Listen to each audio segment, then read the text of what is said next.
Welcome to the Logistics of Logistics, a podcast dedicated to exploring how things get places and the people who get them there.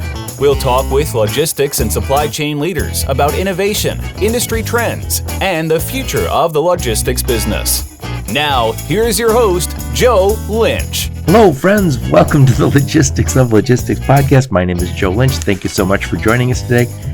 Today's topic is supply chain, cash or trash, with my friend Seth Page. How's it going, Seth? Doing well. Thank you very much, Joe. I like the title. The title is from Seth, so we'll get into what that means. Seth's a very interesting guy. He's got an interesting brain. I think you'll find that today. So, Seth, please introduce yourself and your company. Yeah, thanks very much, Joe. My name's Seth Page. I'm the COO of ThroughPut.ai, and we are a supply chain AI orchestration company, which really means how do you leverage the industrial data that every company already has today to achieve better business, operational, and financial results. Right. Yep. And it's called ThroughPut AI, and they will get you throughput. And it's interesting. We're all in the business. Everybody listening to this podcast is in the throughput business, but they don't think of it that way. We think of our own little silo, like here's what I do. I move trucks, or I move stuff in warehouses. We don't think of ourselves as part of that supply chain that is focused on throughput. But anyway, Seth, you have a real interesting background. We were blabbing about it too much beforehand. So, but tell everyone a little bit about you. Where'd you grow up? Where'd you go to school? Give us some career highlights. Yeah, I actually, after London as a small kid, I was born and raised in Silicon Valley. I grew up in the Santa Cruz Mountains, about 11 acres up in the Redwoods. And after going to Happy Valley Elementary School, which I'm sure no one cares about, but it was quite nice. University was UC Santa Cruz 2 years until I just had to get out of the house. And but I could stay at home, work, and save on save on housing. I graduated from UC Irvine, a double major in industrial economics, and then German linguistics and literature, because, why not torture yourself while you have a chance? Yeah, were mom and dad in the work? Did they work in Silicon Valley? Were they part of the tech? That would have been real early in the tech, if that. Yeah, no, they didn't. A lot of our neighbors, their parents did. I mean, this is the 70s and 80s, so Apple was just starting. Right. You had Tandys, you had Sinclairs. My days were VIC 20s and Tandys and Commodore 64s and Ataris and what have you. Yeah, well, Silicon Valley wasn't Silicon Valley really. Well, I guess you had HP there. They were the kind of the early, right? HP's right there in Palo Alto. Xerox PARC was there. If you went to Santa Cruz, it was SCO, which was Santa Cruz Operations, one of the first Unix systems. You had the big headphone company there. I'm drawing a blank on their name, but Plantronics was obviously there. And oh my God, yeah, we all had those. Yeah, and Banana Republic. I mean, back when it was, adventuring shorts and khakis and Pizza My Heart and Wall of Juice. That was all Santa Cruz. You know what? This is, I learned this maybe 10 years ago. Conway Trucking, or Conway, which now became part of XPO. They were a trucking company. And they were based in Silicon Valley before it was Silicon Valley. And all of a sudden, they've got this big truck yard. And they're like, what? We're sitting on millions and millions of dollars worth of land. So they moved their headquarters from Silicon Valley. And now they moved to Ann Arbor, which became their headquarters. Then they got bought by XPO. But I was thinking, that must have been probably one of their best years when they said, let's sell all this land we're on. Hopefully they owned it and then lease it. Oh, yeah. And they were probably going to get taxed out of it. I mean, my grandma grew up in San Francisco, the early last century. And they used to actually take the dirt road, which was El Camino, where all the tech companies are on. They take a dirt road 4 hours from San Francisco down to the uncle's farms and pick fruit all summer. Right, because it was all orchards and fields. And one of my deals, the VCs actually, that's how back in the 60s and early 70s, they used to drive around to all of the low-slung one-story industrial buildings and stick their heads into every garage that was open to see if people were building electronics. That's how they'd write checks on the spot, 10, 15, 20,000 bucks. So that was early LinkedIn. That was the 60s and early 70s. That was Pitch Johnson and Tim Draper's father, right? Kind of two of the pioneers. So after you were in school, tell us a little bit about your career. I know you've done a lot of great things in it. So tell us a little bit give us the career highlights. Yeah, well, after Santa Cruz, I actually went to UC Irvine. I went to Göttingen on a scholarship in Germany, their top school. Then I went to Thunderbird, Global School of Business, to get my master's. And From the days I've been working since I was 12, programming, hacking, freaking. I worked in warehouses, packaging, shipping, manufacturing, retail stores, mortuaries, vitamin packers, wedding chapels, surf and bikini shops, which were probably the better job, and bartending, obviously, through college. So I did all of that pre-career, like many of us have, which I think puts a certain work ethic in you that you're kind of willing to do anything. COO is my title, but it's really chief janitor is really what I do. It's like I take out the trash, and I write POs. So really, I stayed in Germany after graduating. I had a girlfriend at the time, and I got this great job doing cross-border deals for the state of California. So we were actually linking up high-tech and entertainment companies from California, bringing them to Europe and taking all these newer technologies to all of these old legacy companies and incumbents across all of Europe, and showing them new ways of changing their businesses. So if you will, kind of the early days of digital transformation back in the 90s, when it was really just IT. How do you even use technology in your company to get better results? And we're talking, pre-client server and client server days, old school. Yeah. It's an interesting time because you see, I remember my first few computers weren't connected to the internet. And it's funny when I tell people that, my kids that, they go, well, what did you use it for? I was like, I guess like a giant typewriter. Yeah. They cost $4,500. Word processing, it was spreadsheets, notes 1, 2, 3. I mean, Lotus. I actually had a 150 baud half duplex, acoustic coupler modem back in the early 80s, and a 300 baud, and then a 1200 baud, and a 2400 baud. And we used to use the Weiss terminals up at UC Santa Cruz too, right? And that got you onto the ARPANET, which was effectively the DARPANET, which became the internet. Because UC Santa Cruz and UC Irvine were on the backbone. But it was interesting because those days really, really hit you, because you started helping all these companies out in the 90s and realizing, hey, I got to get in on this and see how to work with these startups. And the best way to do that was to get on the funding side. So I crossed into the dark side. I got into investment banking and private equity and funding and venture capital through a lot of the later 90s and late 2000s. And it was really seeing how a lot of entrepreneurs got screwed, how a lot of companies got screwed, how a lot of companies that were actually quite profitable and doing well would get bought out by private equity and then right-sized, and then the employees screwed so that the PE firms could pull more money out. And you really started to see how stacked the financial world was against the operational world, which is where the supply chain works. And so I really learned the dirty secrets of deal structuring and learning how to see investors screwed and workers screwed. You learned how to actually protect your own business when you went out and started your own against those exact same problems that I'd say are still rampant in the industry today. So that's what got me to my first startup back in 1999. That was the first of 8 startups. Wow. So what kind of startups were you in? So I started off in large enterprise fintech, bank to bank global transactions on the back end. Big data, machine learning, AI, telco, mobile, security. That turned to industrial AI, industrial IoT, industrial 4.0, and now where we are right now in supply chain AI. So it's 8 companies, 6 of them were acquired. And, I think if you look at the one thread between them all, it's really no matter what type of technologies they were, because these are all just technologies. They're just there to help you do something better, right? AI is just a tool. It's not a religion. It's really how do you aggregate and enrich and leverage data that businesses already have so that they can make better decisions with the people and the resources that they already have. That's really what you do in all of these businesses, right? It's just bringing tools in that help people do a better job and hopefully make their lives easier. So we aren't working 12 and 15-hour days anymore. Right. So when and why did you join ThroughPut? You a very accomplished man. You had lots of opportunities. Why did you choose to do ThroughPut? Yeah, let's see. I had a wife and kids and 2 dogs, so you definitely always have to keep moving forward as college got more expensive.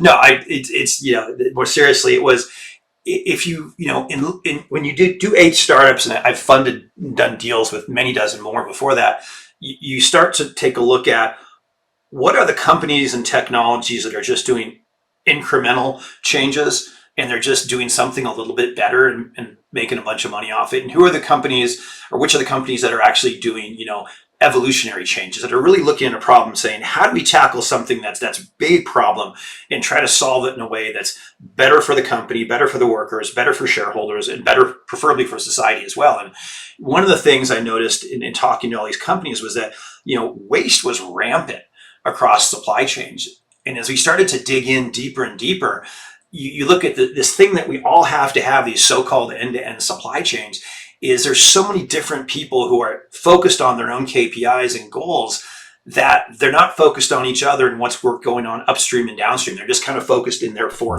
corners of the warehouse or the freight yard, or even the manufacturing or the raw materials or the quarry.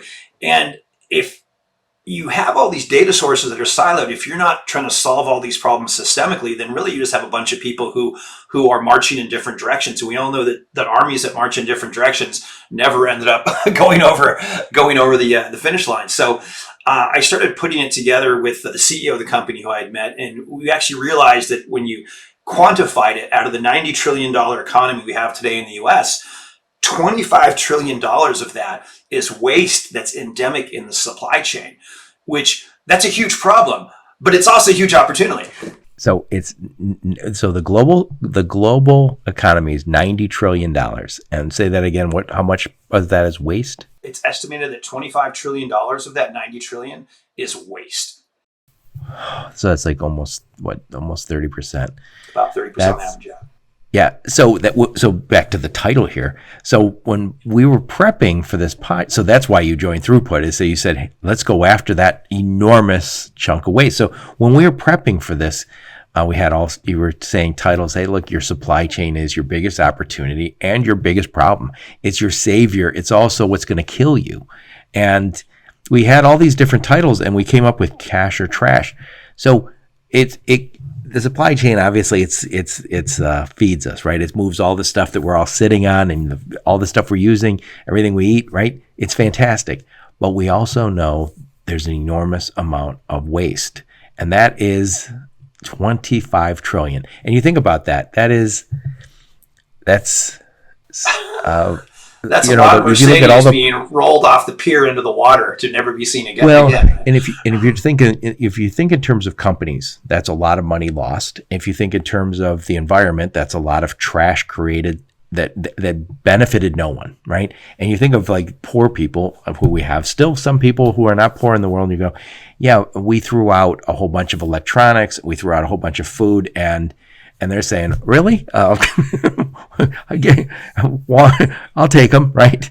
We'll trash pick. So why do we create? Talk about why there is that much literal trash in our supply chain. Why are 1/3 approximately, some worse, some better? Why is 1/3 of our supply chain producing stuff that never adds value, that goes to trash? Yeah, well, I mean, it's really a mismatch. If you look at the way we've done business, it's as many tools as we have. We've got all these different point solutions. And it's really a mismatch between what's your actual demand, things that consumers really want right now at this moment, or when they're going to get it at some point in the future, with your actual capacity to deliver that. And what most companies do, the vast majority, is they've got their demand forecasting, they've got their business planning tools.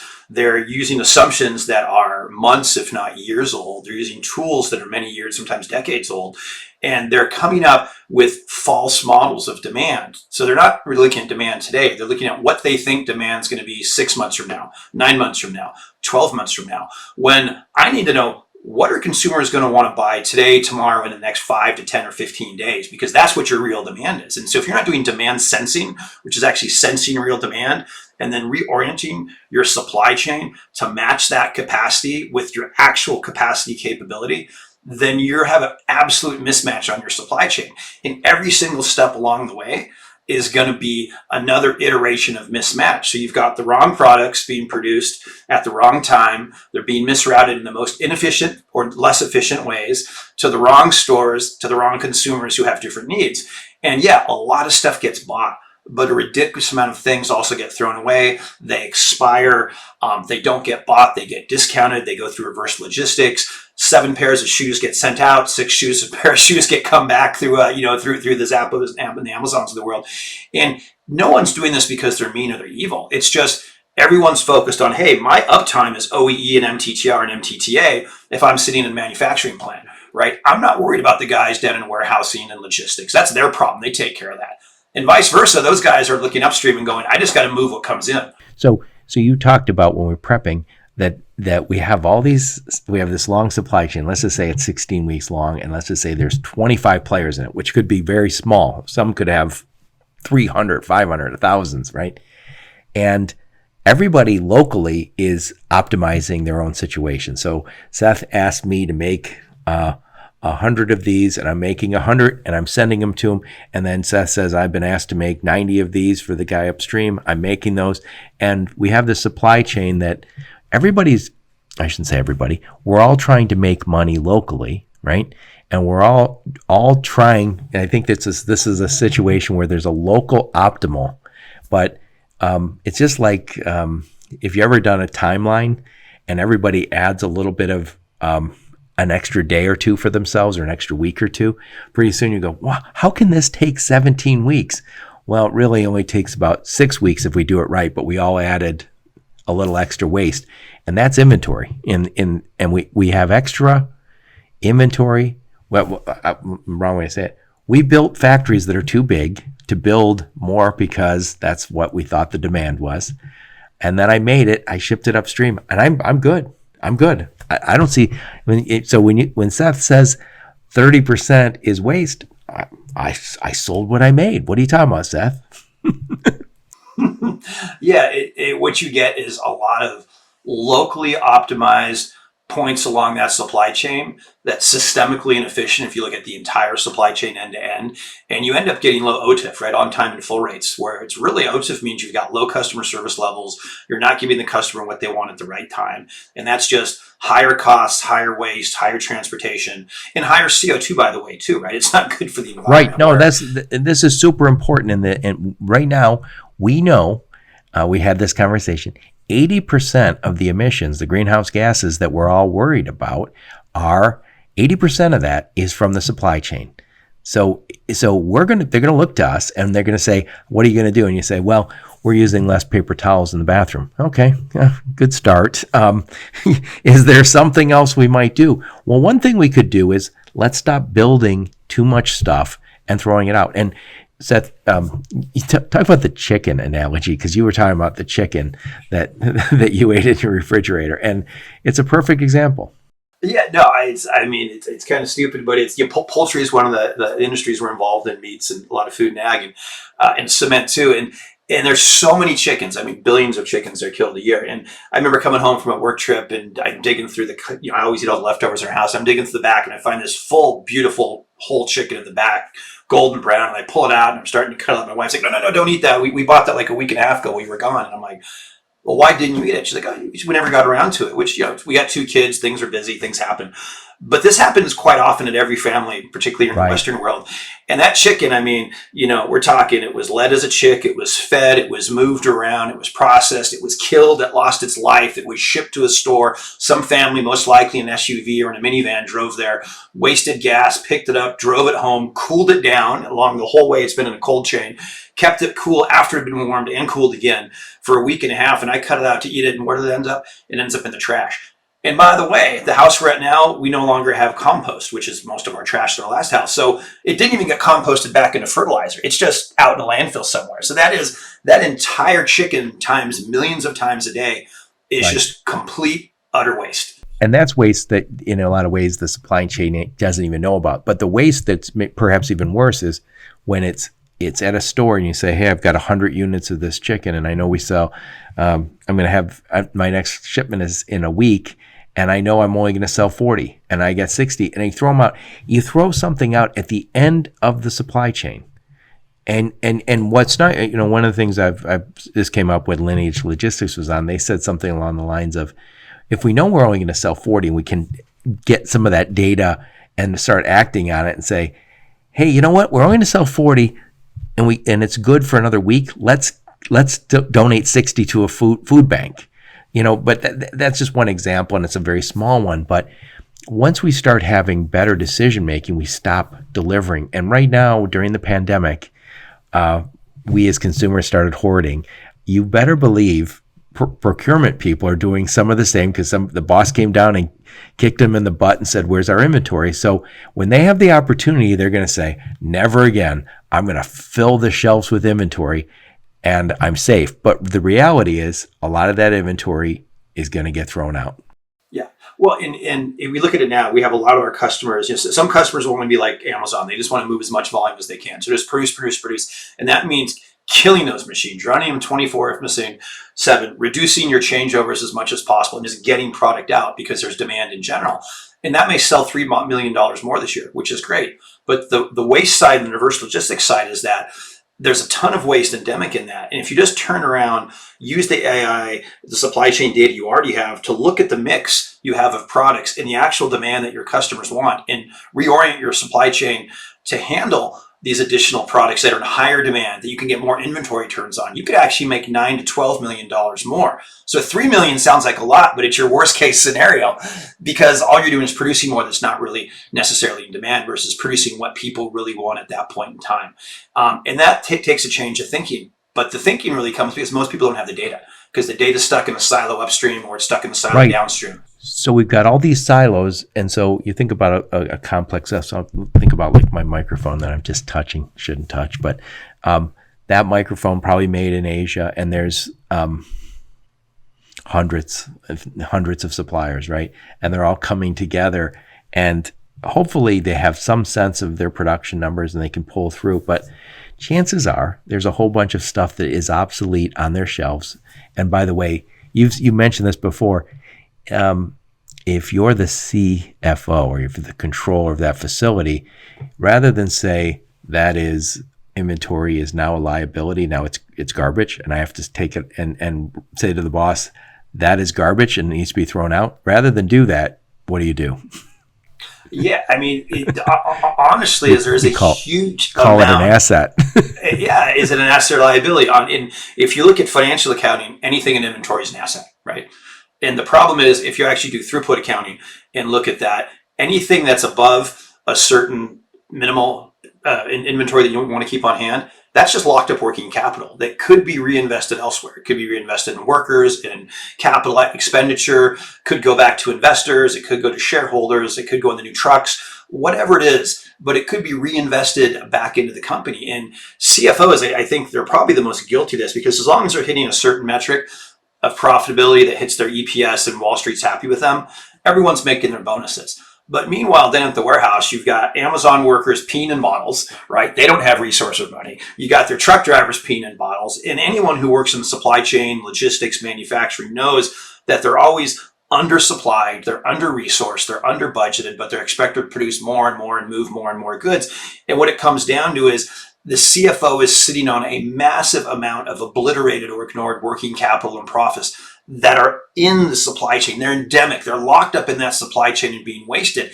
And my thing is, you're doing not just your employees and your suppliers a disservice, you're doing your investors a disservice. That's so much money that could get deployed better elsewhere. And if you're deploying that better, you're actually in a more competitive situation than your cohorts in that industry. And as a great example, we work with a lot of cement and building material companies.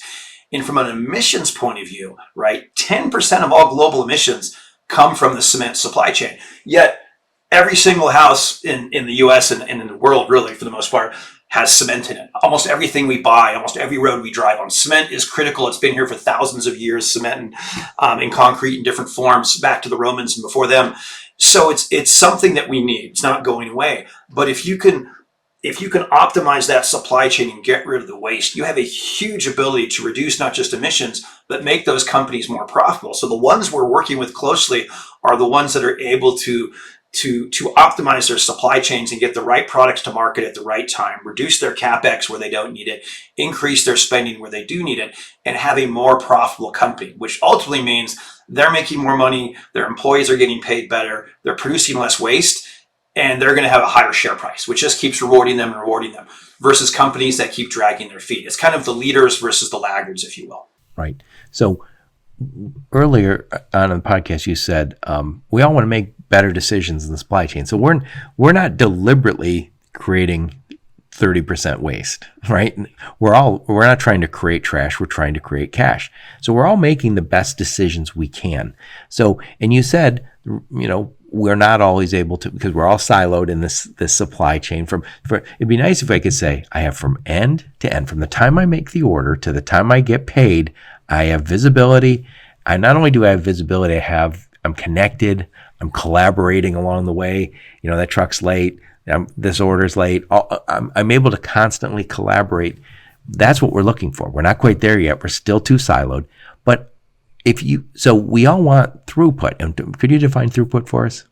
Yeah, I mean, if you think of throughput, it's really just flow, right? So it's kind of the speed that a company is able to generate money through sales, and that becomes the flow of goods through its pipeline, right? So you've got material flow in one direction, which means cash flow in the other direction. So when you think of throughput, think of flow. And if you think of any type of flow, whether it's liquid, if you have a bottleneck, if you're squeezing down on a pipe, you have a restriction, you have a bottleneck, your flow is reduced. So it doesn't matter what you do upstream, it doesn't matter what you do downstream. You are never going to go faster than that weakest link right there. And so you have to understand where your biggest bottleneck is, where the other bottlenecks could be that pop up. And you have to reorientate everything around that, because that is going to be what determines how much you create. And that's going to ultimately determine your product mix.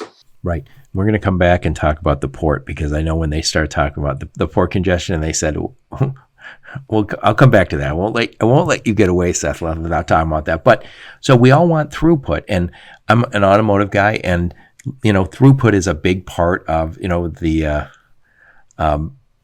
business, is maximizing throughput. And in a lot of ways, it's here's the demand sensing or demand. So we usually didn't have demand sensing. We just said, here's the demand. Yeah, here's our forecast. Here's our forecast. Yeah. And in a lot of ways, it's not because the customer said they want it. They said, no, and in automotive, every single product you make, you sell. You might discount it, but every single product is $40,000. So you're going to sell it. You might sell it for $22,000 a year later. Yeah. I doubt they're discounted that much, but they do get discounted. But every single vehicle, and that's an unusual business though.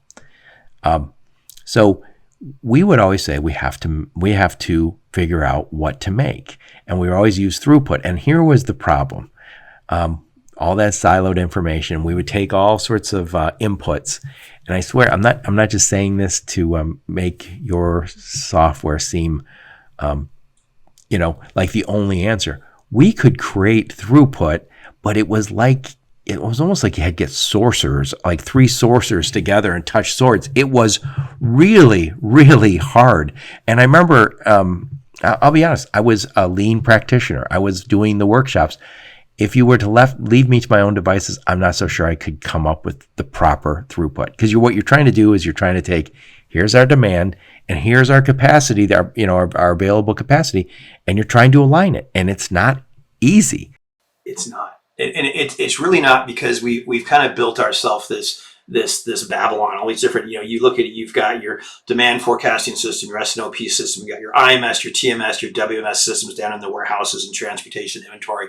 You've got your ERP system, obviously, in your DRP systems and MES systems and PLC systems and sales and CRM and dozens. Basically, any 3-letter acronym you could come up with is somewhere in the supply chain.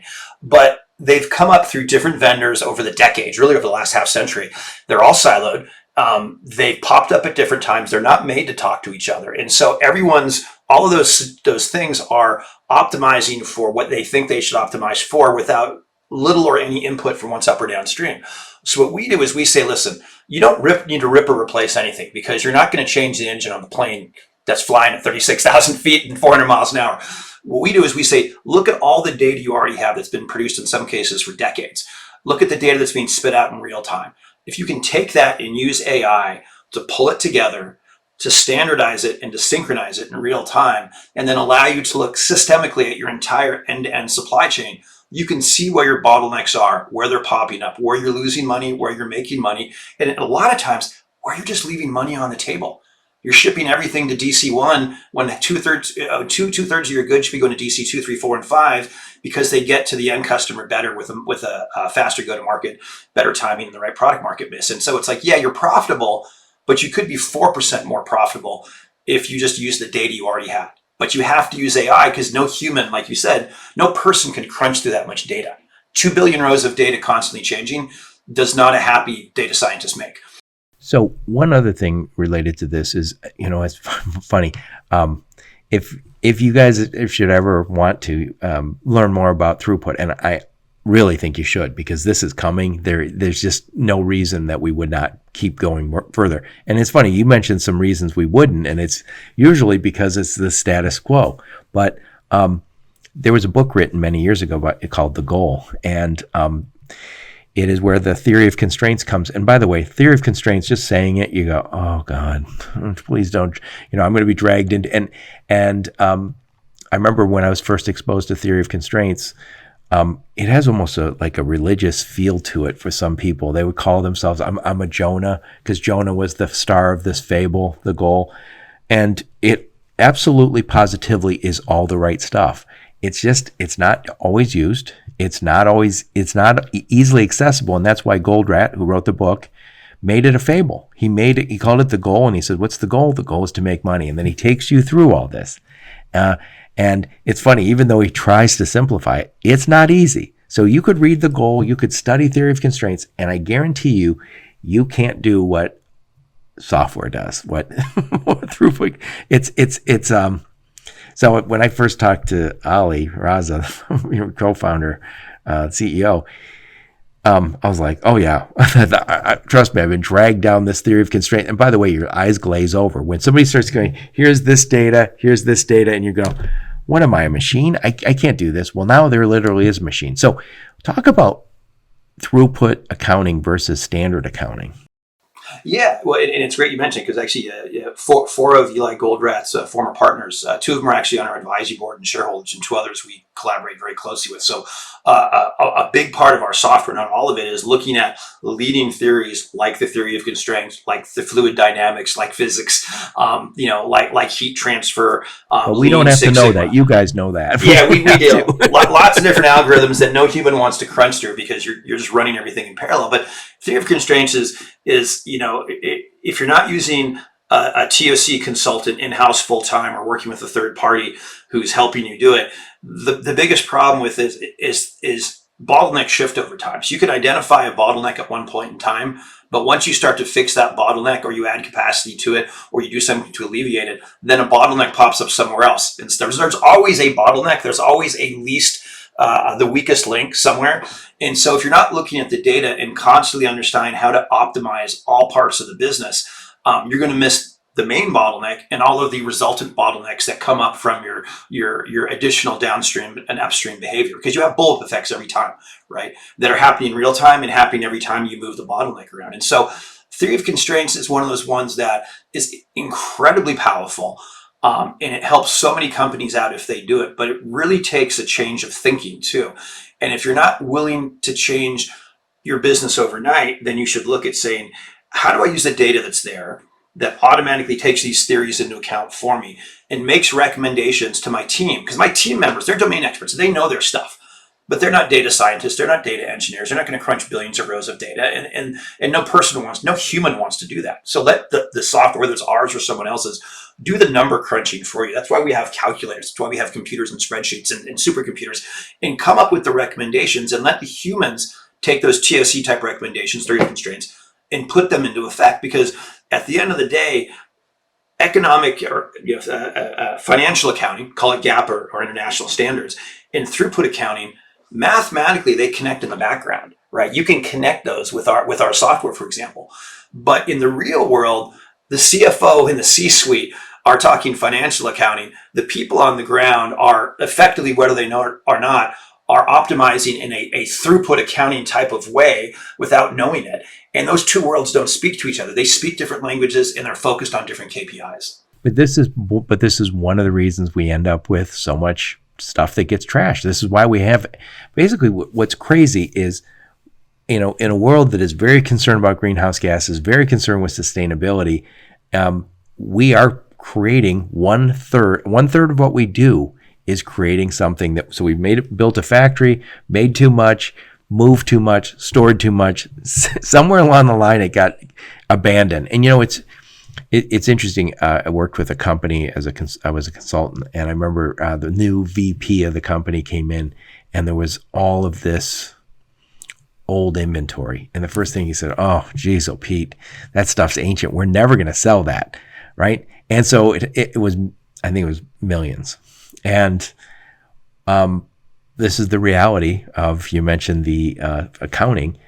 The previous VP would have never said, "I'm taking that out. I'm calling that what it is. I'm calling that trash. He called it, "I'm going to sell that soon. So I'm calling these ancient, obsolete beasts of machinery, I'm calling it assets." And it wasn't. But if he recognized, if he said, "Hey, I'm going to call that what it is," you missed your bonus. So in a lot of ways, we don't find this garbage in the system until somebody has to come clean, or you switch jobs and Seth gets Joe's job and goes, "Holy crap, look at all this old inventory this stuff is ancient and Joe is calling it assets." Yeah, and it's not. And in throughput accounting, it is what it is. It's locked up working capital that could be deployed better elsewhere, right? That asset. If you look at economic or financial accounting, it's an asset. It's on your balance sheet. It's right. A good thing. And if you look at, we looked at a client recently, and again, so we have some clients that 60% of what they sell goes obsolete or expires during right. transit. So it never makes it to market. And we looked at one client, they had 10% of their warehouse was obsolete goods that they were never going to sell. But they weren't discounting it. They weren't selling it off to a third party. They weren't selling it off to a foreign country where it might be used elsewhere. It was just taking up space. So not only is it an asset that could be working capital, but it was taking up floor space and causing them to be more inefficient in how they allocated warehouse space. Yeah. Again, I built extra. I stored extra. I moved extra, stored it somewhere else. I have warehouse space to store garbage. And you know what's interesting? If you find what Amazon's doing right now, Amazon's saying, you can work with us on our fulfillment by Amazon, but you won't store stuff here. You're not going to have a whole bunch of SKUs that don't move. We are a fulfillment company, not a storage company. And I talk to a lot of warehousing guys who say, if you're going to store stuff here, I'm going to charge you. I don't want to charge you storage. I want to charge you for moving it.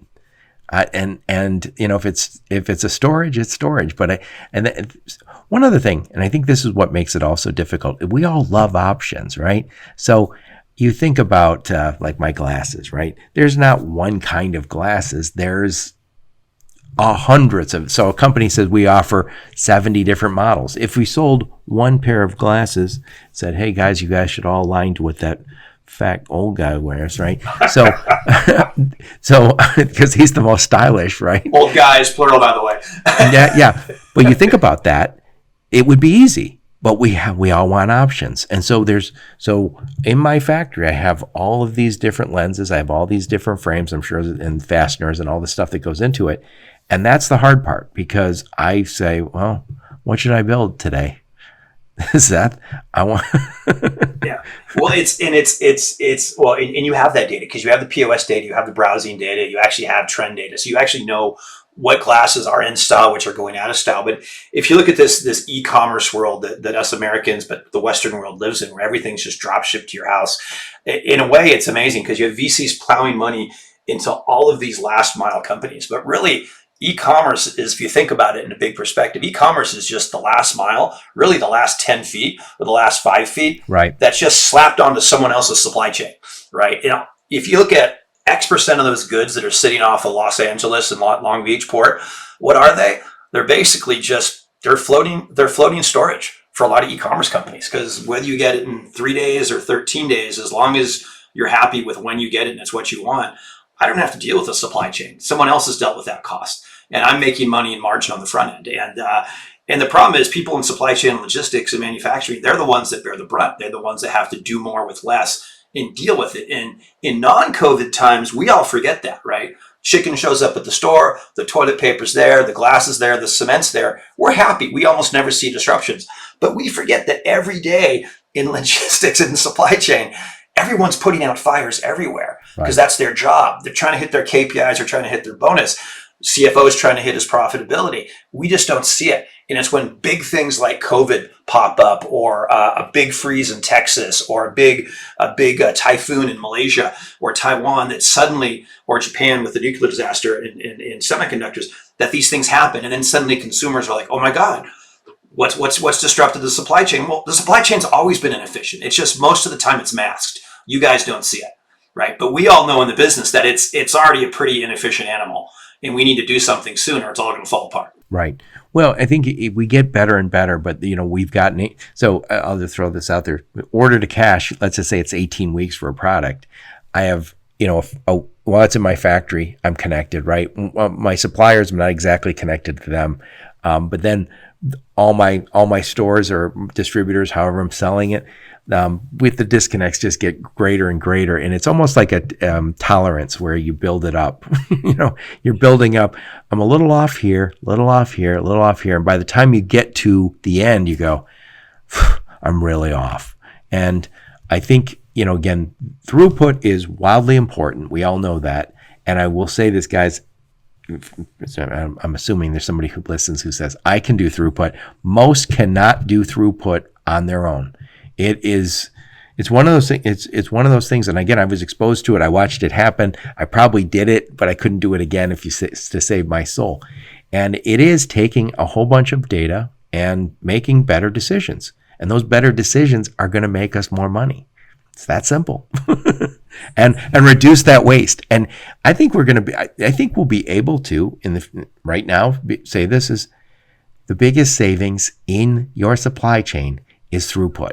It's not getting a little less for your truck. I mean, and say, hey, I got that truck for $100 cheaper. That's cool. You're still shipping stuff that is going to never be consumed, add no value to the consumer. And you're adding more wear and tear to that truck that's being used more frequently to ship things that aren't in need. So it just reverberates. And that's the thing, though. Like you just say to the distributor, "Hey, somebody bought it. I don't care. I don't care what happens downstream."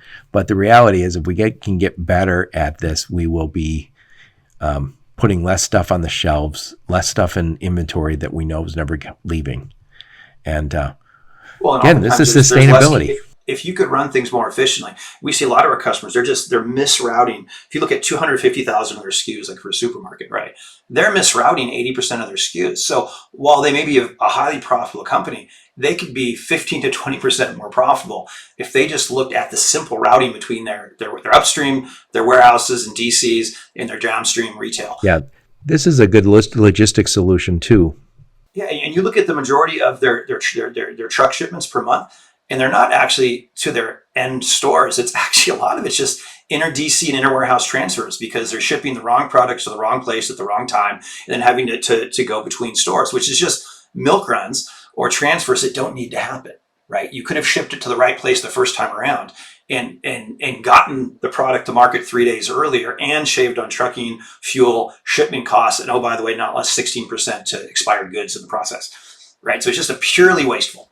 And it's just recognizing that it's just making better decisions. And again, the information's there. You could theoretically, all of you could make better decisions. You would just have to figure out what system I should be looking at out of the dozens of systems that are out there in your supply chain.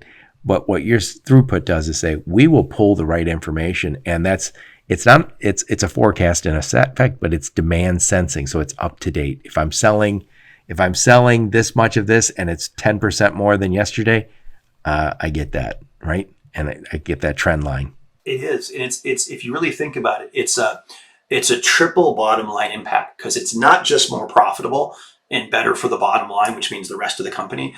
It's better for the other stakeholders in society, and it's better for the environment. Let's get real. No one wants to waste stuff. No one likes throwing out 6 apples that went bad, because we would have rather eaten them. And 6 tons of cement that went unused, and it got too moist and you couldn't use it, right? And just gets dumped. Yeah, you think about. I think all of us are aware when we get stuff from the store or get something shipped to us, how much waste you have. You throw it in the recycling bin and go, God darn it, what am I doing here? So it's like, you feel like you're like the worst offender on the planet.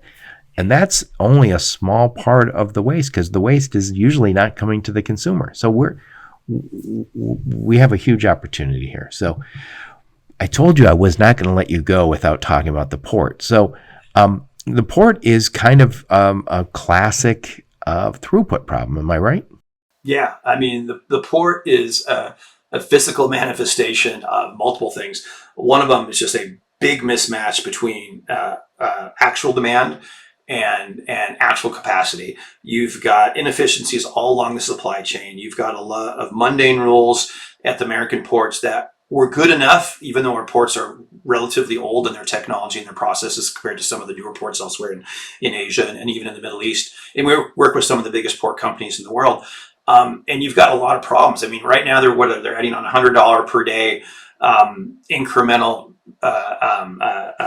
fine if you leave your container for 4 days. But the problem is you can't get in there to pick up a container. You can't get empty. You can't get in without an empty container on your truck, right? To pick up another container. And the empty containers, you can't stack more than 2 tall. So you have all of these other constraints that are causing no one to be able to even get in to pick up containers. You got to bring containers. You can't stack empty containers, and you're paying fines. And so they just keep, it's like you said, it's like these things keep building on top of one another. What do you have? Tolerance. It's a tolerance stack, like if you're building a house, right? It is. And they're not focusing on the main bottleneck. They're focusing on a lot of the upstream and downstream results of the bottleneck, right? If you call it the bullwhip effects, and they're focused on the symptoms and not the cause. And as long as they don't focus on the cause and actually use, throughput, throughput with a small t, not a big T, type of economics to focus on how do you actually move more trucks and get more turn of those trucks through the port, they're going to continue to have 80, 90, or 100 of those things stacked offshore. If you look at other ports that are out there in the world, it's not a matter of running 24 hours that allows you to move more ships, right? That's one way to brute force it. But it's other constraints further down that don't allow you to move more trucks in and out of the gates, to handle more containers at once, to store more containers higher, and to actually move containers off-site to a third-party buffer storage. You could take these things and move them 100 miles inland, right, and have trucks pick them up there. But there's various reasons that that's not happening, which we won't go into. So it's a mess of our own making. I don't know if they suspended hours of service for drivers who go to the port. I think they did for moving vaccines before, but that would add 4 or 5% of capacity right there. Yeah, and it really becomes, it's the take the port itself as the key constraint, not even the subpart. Just say that's the bottleneck. If you look, why did that bottleneck happen? It's because people shifted their consumption patterns because they were at home. They weren't spending nearly as much on services and experiences because we weren't going out, but we were spending a lot more on electronic commerce and other commerce that allows us to send things in. And then as the economy picked back up, nothing was ready to pick up the slack there. So it's really a supply and demand mismatch at the macro level. But at the micro level, in that bottleneck, you've got sub bottlenecks that are causing this entire problem. And if you don't address that, this is going to continue to happen until it works its way through the system slowly. And you can't just snap your fingers and say 24 hours is going to make the problem go away, because again, that's just a symptom. That's not the cause. Right. And what you're always trying to do in systems, and you want to have a pull, right? So the demand is here, and I don't make it hoping that somebody buys it. I make it because the demand signals are telling me to make it. And that's what you want in your factory, but it's also what you want in your supply chain flow. You talk about that flow. In a lot of ways, the flow is pulling, right? Not pushing. If you're using AI on your existing data sets, you're using what's called demand sensing. If you do demand sensing, you're actually pulling capacity through your entire supply chain as opposed to pushing things through that you think are going to make it. And it's a much more efficient way to run a supply chain. So make it as simple as possible. You don't have to mention any names, but give us an example of how this can work and make companies more money and reduce the waste that they have in their systems. Yeah, absolutely. I mean, one of the things I look at is if you go on a 2 to 3 year digital transformation type of journey, few companies can afford that. They don't have the excess cash, and you're going to spend a ridiculous amount of money on something that may or may not have benefits in the future. And we say, listen, you've got all the data. So whether it's using a tool like us or using someone else, but if you're using that data more efficiently to make better decisions, do it within like a 2 or 3 month type of pilot, right? Say, I'm going to look at everything I have. I'm going to look at a specific part of my business, a very specific problem that's top of mind that I want to tackle. I'm going to look at the 3 or 4 data systems that are around that. And by the way, those may include ERP. Lots of time they exclude Excel spreadsheets, by the way, right? Particularly when it comes from the CFO and the controller.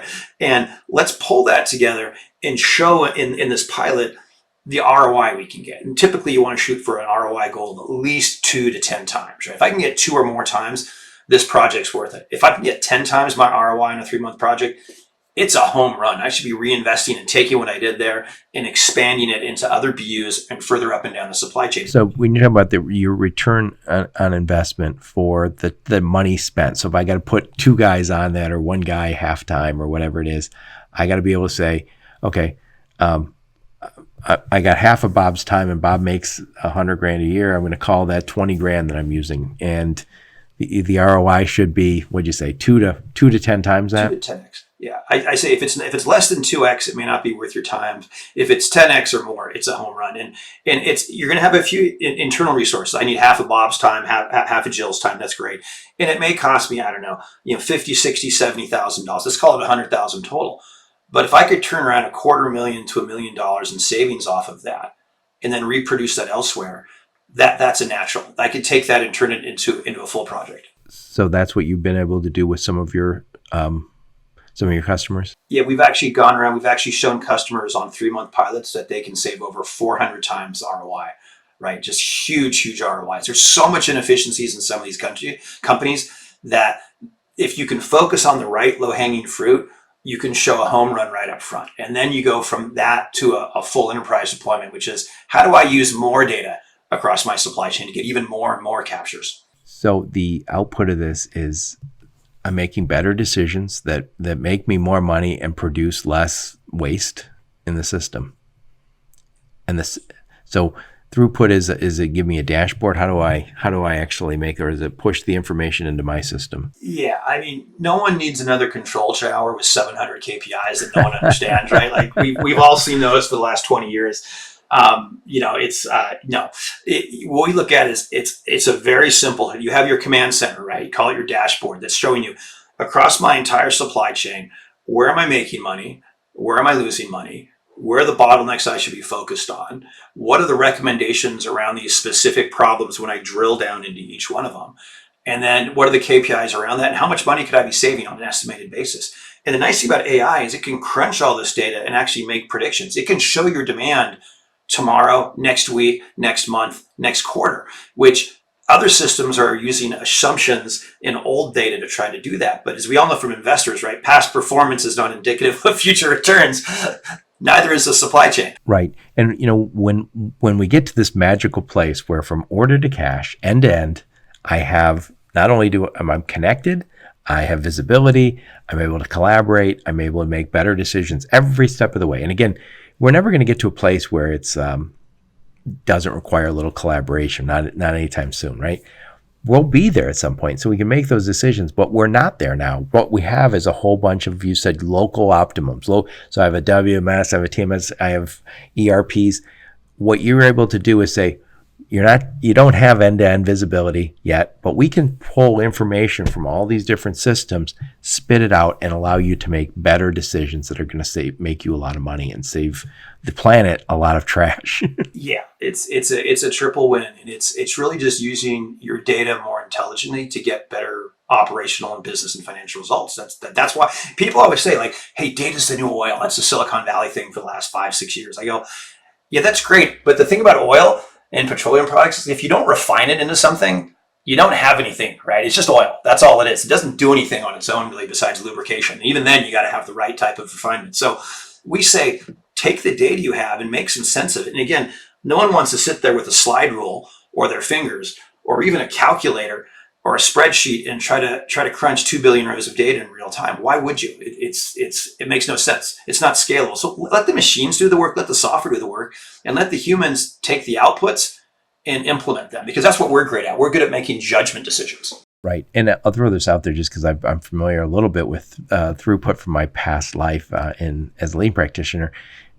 We sometimes that information is like GPS data. You ever be driving somewhere and it says turn right here, and you're like, no, I know it's over there. I'm not turning right. I know it's right over there. And you follow, and you're like, and then you don't listen to GPS and you do it your way because you know better than GPS. And then you later, and then you, exactly. Maybe it doesn't happen to women, but it happens to men all the time. And you don't listen. You don't listen. And, or so I've been told.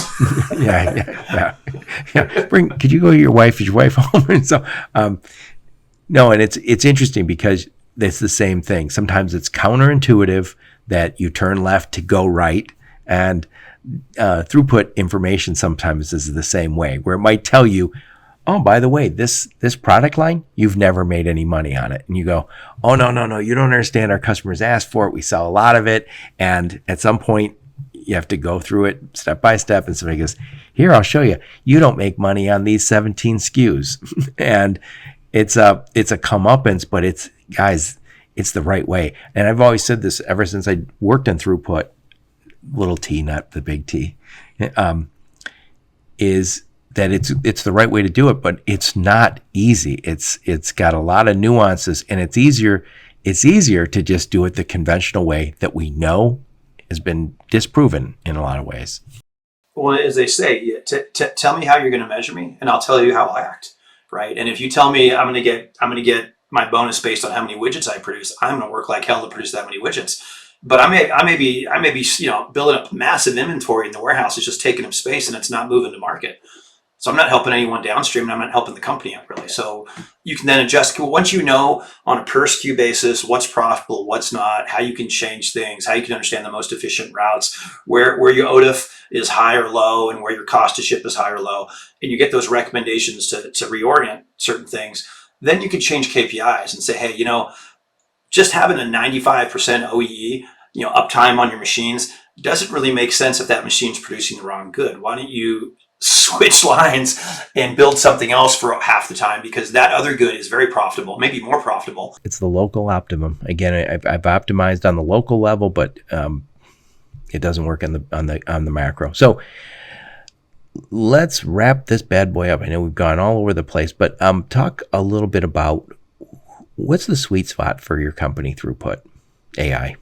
Yeah, we look at anyone who makes something or anyone who moves something is going to want to look at software like ours that helps you optimize your supply chain, right? You've got data, right? If you look at it, every company out there that's 500 workers or more has data. They make up 48% of the global economy, by the way, right? Companies of 500 people or more, even though they're just 1% of the companies.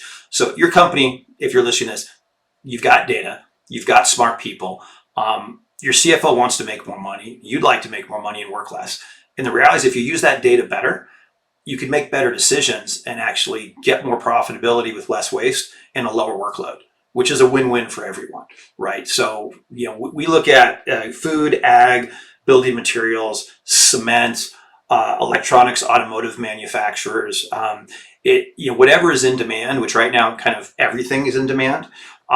You have this massive demand, but the reality is a lot of it, or a certain subset of it's not worth shipping, right? You can actually focus on your better earners and get more inventory turns and higher profitability and weed out some of your losers. And again, we have that ABC, XYZ analysis and all that built into our platform. So we make it really easy and turnkey for folks to understand where they're making and losing money and where they're leaving money on the shelf or in their supply chain so they can make it. And for us, it's for the leaders, people who want to leapfrog and be more profitable and have a better workforce is better. If you're just going to be a laggard and drag your feet and do the same old thing, you're going to get the same old result. It may be good enough for now, but eventually those leaders are going to romp you.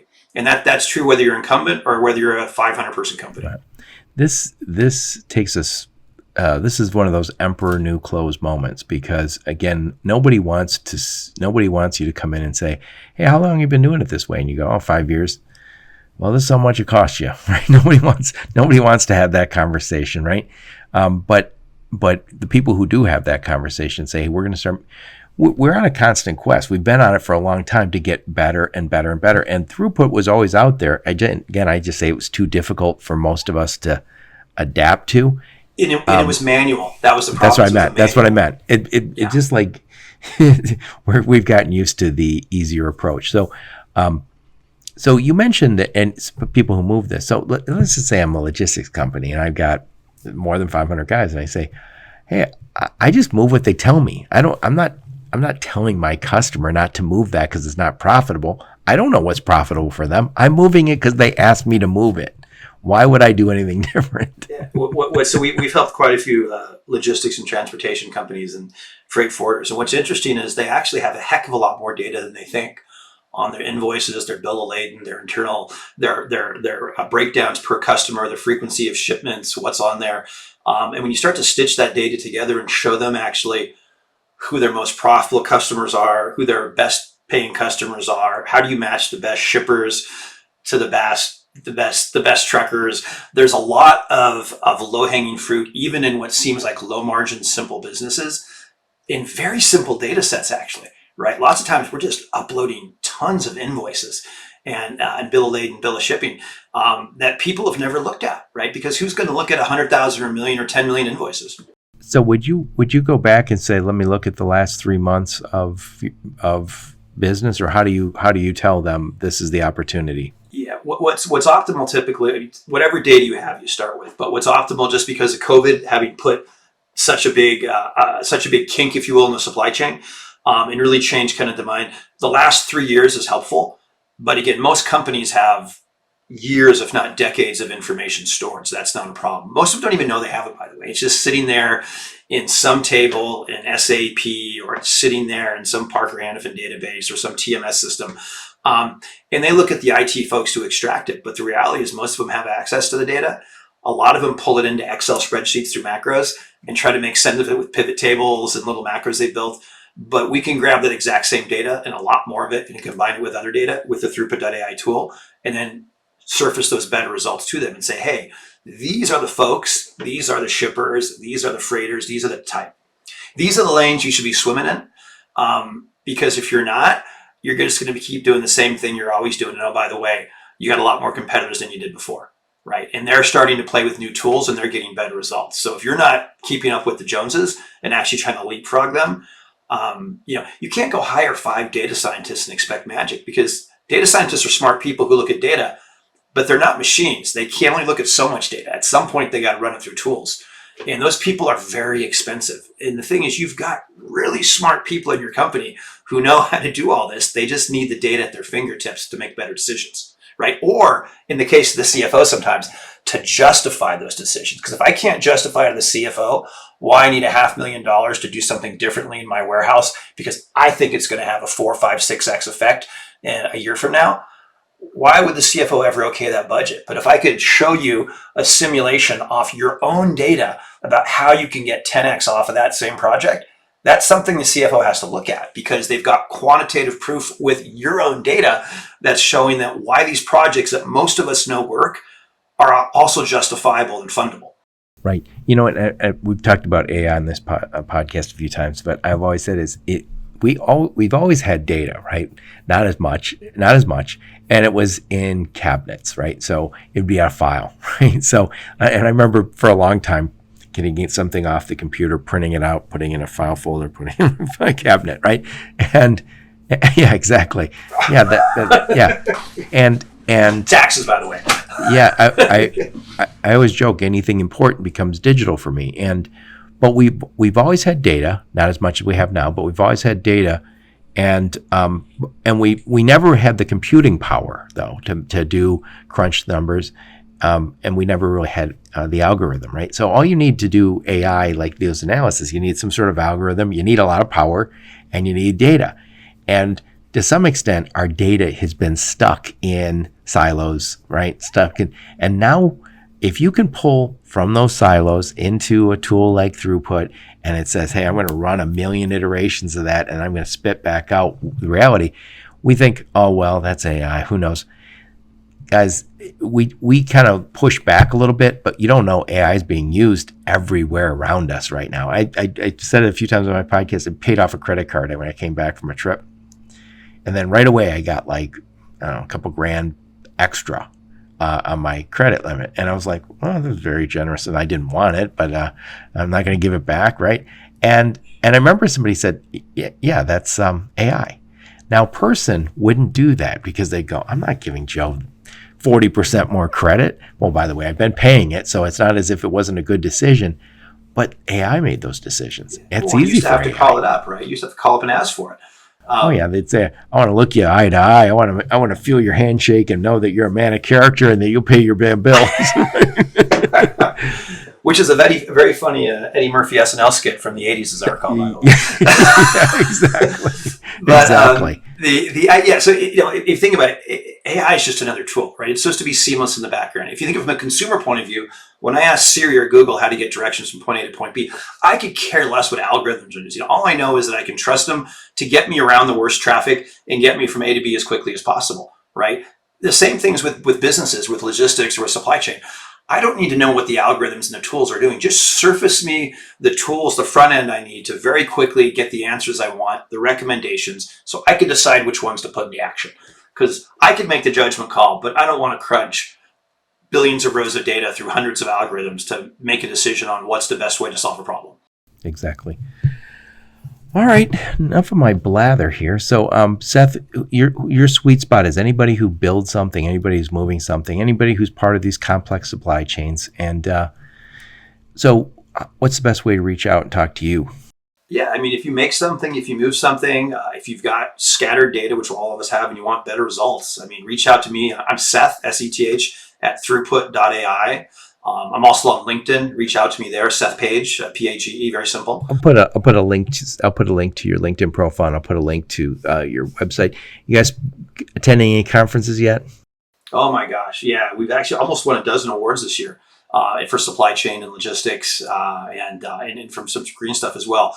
We've got some webinars coming. I think Ollie's speaking with you in about 2 weeks, right? The CEO and the founder of the company. We've got some other... I will put that in the links too. Yeah, I'm talking to Ollie on November 18th, and we're talking about demand sensing. Same thing. And it's demand sensing in VUCA times, or demand planning in VUCA times, because we are in this volatile, uncertain, complex, ambiguous time where the information that we're getting is just even crazier than usual. And if you want to have demand sensing, or if you want those forecasts to be right, it has to have demand sensing. It has to be up to date. Yeah, because the historical data that so many people fall back on when they just do basic demand forecasting with assumptions based on past, those don't work anymore, right? There's so much change in demand going on in real time in the world, and so much inefficiency and just blow-up effects in real time in the supply chain, that if you're not looking at real-time demand or near real-time demand, you're really going to be shooting the bullet in the wrong place, right? It's like shooting a canyon across an enemy line without trying to figure out where the hell their tanks are, or where the tanks had been 2 weeks ago. I guarantee you they aren't in the same place today. Right. So, I'm talking to Ali. I'll put that in the links, and you guys go into any other links you give me, I'll put in the show notes. And this is not the easiest thing to grasp, and I think you made it real simple for us. Though it's really just comes down to, do you want to make more money by making better decisions? And I think yes, we do. There's a tool for that. There's a tool, and you don't have to have end-to-end information. Whatever information you have, you'll pull from that, and it gets better every day. Yeah, whatever segment of the supply chain you live in, you've got data sources, and you can get better returns. And the people who are living it day to day know that. They just don't have the tools to get it done.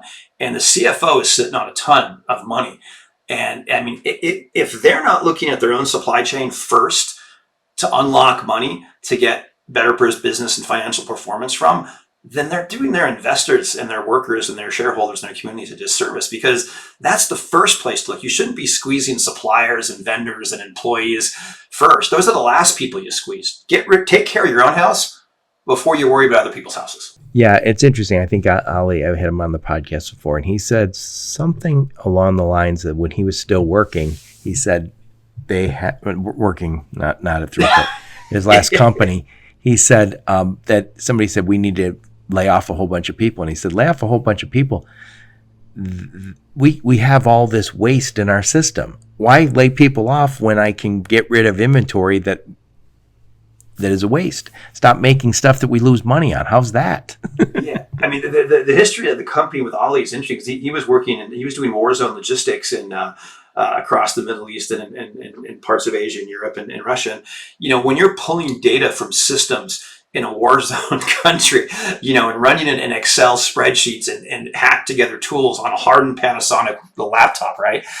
If you can make it work there and you're saving tens of millions of dollars for the company and not having to lay people off when oil goes from 100 down to 35 or 40 bucks a barrel, if he could get that done, that was kind of his aha moment 6 months later. Say, God, if I could do it there, while foreign forces are invading Yemen, I could probably do this in Houston and Memphis, in the Rust Belt, in the Northeast, and the rest of the world. And that's how we started ThroughPut, was saying, hey, I could apply this to this vertical and this vertical and this vertical. And then once you get into TOC and these different theories, you realize that from an AI's point of view, from a data point of view, these are all the same problems. You're solving supply chain problems, right? It doesn't care if it's cement, if it's oil and gas, or whether it's berries, right? Or building materials. It's how do you find the most efficient way to make the best products that people want in the most profitable way with the least amount of waste. And there's always an optimal solution for that. You just have to put it into effect. Yeah. And again, you don't want to do your own calculations. You don't want to do the Kentucky windage, right? You want to have the system do it. If I never see a slide rule again in my life, I will be a happy man. Let's leave it at that, right? We forgot that for a reason. Exactly. All right. Well, Seth, thank you so much for coming on the podcast. You've simplified this as much as this topic can be simplified. It really just comes down to better decisions and more money, less trash, more cash. Absolutely, Joe. You are the logistics of logistics. I actually like to call you the king of the logistics of logistics, because you really have a way kingdom.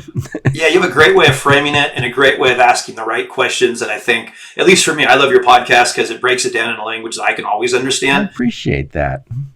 I think this is the challenge with our business. There's warehousing guys who work with freight forwarders and trucking companies, but they're not of that business. There's technology guys who are great and we need them, but they aren't from logistics.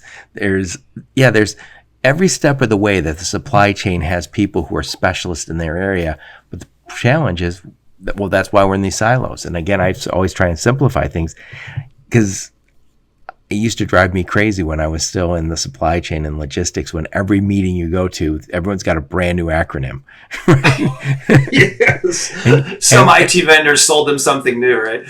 Well, you mentioned like on time and info, OTIF. And it's to be typical, someone walk in and go, hey, the OTIF today, blah, blah, blah. And they just go and you go, wait, what is that? Oh, on time and in full. And they look at you like, oh my God, you're so out of it. Yeah, but take that upstream to the manufacturing guys and gals, and they're living on OEE and MTTR and MTTA, and OTIF sounds like the elevator they took up, and even though it's OTIS, up and down stairs, right? They don't know it. And you go further up to the quarries, and they're speaking a different language at the furnaces and the silos too. So the nice thing is mathematics and data, it's the same in all of them. Like if you can speak in mathematics and data and tie that together, then it's just a matter of surfacing it in the right way to the right people. And I think that's what folks like us are trying to do, is just simplify it. Yeah. Make it accessible, because again, this is a solution that we should all be looking at. And again, 30% of waste. I mean, this cleans up the planet all by itself. If we got 30%, well, we're never going to get rid of all waste, but we could get rid of a lot of it. If you can get rid of 2 to 5, 10, 15% over time, I mean, everyone's in Glasgow right now for the right reasons and with the right intent, but a lot of them are solving the wrong problems. They're not even looking at the supply chain. They're not even looking at, how do we get rid of the waste we already produce before we worry about how much more we're going to have?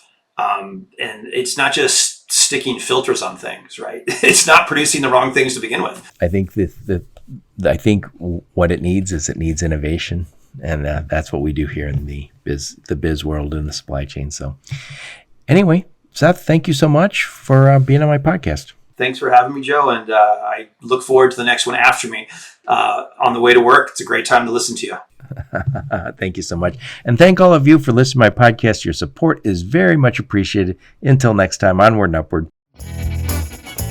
You've been listening to the Logistics of Logistics podcast, where we engage in conversation with experts in the logistics field. For more details, visit thelogisticsoflogistics.com or follow Joe Lynch on LinkedIn.